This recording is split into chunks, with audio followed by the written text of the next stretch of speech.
When I was a kid, I went to a suburban and rural school where everyone was white except literally one student, and nearly everyone was Christian. Fortunately, I watched shows like MASH and Star Trek that didn't have the conventional prejudices. So even though I grew up in a very homogenous community, at least I started to understand the importance of diversity. After college, I went to medical school at Hahnemann University School of Medicine, now Drexel, in Philly, where the people were more diverse.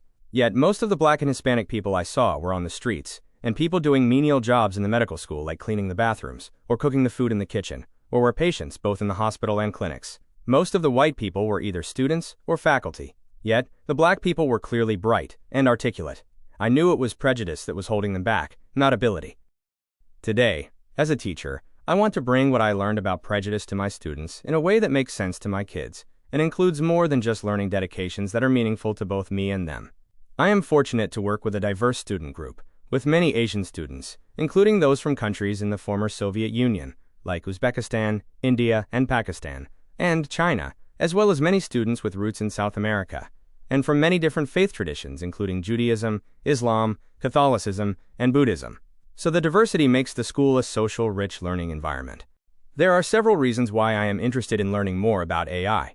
According to Google AI, learning AI helps children develop critical thinking and problem-solving skills, fosters creativity and digital literacy, and prepares them for future careers in a tech-driven world. It can also provide personalized learning experiences, improve academic outcomes, and teach valuable concepts like coding and data analysis. Kids need to learn about AI because it is so helpful, but also they need to understand the problems with it and its limitations. In personalized learning, I am particularly interested in using analytics to help understand what steps my students need to do next. I am also interested in using AI to analyze my teaching to help me improve my teaching as well as my interactions with kids. AI can also improve my teaching by giving me new ideas for my lessons to make them clearer and productive for my students. I am also interested in improving my teaching and relationships with kids as a mentor. Obviously, one way my learning about PD is shared with my students is with improved practices and data analysis, as well as more time to do the important work.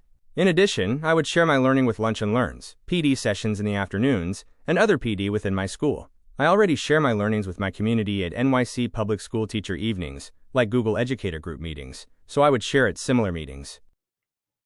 This is my real voice. When my middle school students do a Google slideshow project or a PowerPoint or something like that, they'll often say, "Thank you for watching." So they would be upset if I didn't thank you for listening to me and my ideas. I appreciate the time and effort you put into selecting the best candidates for this project. So thank you and have a great day.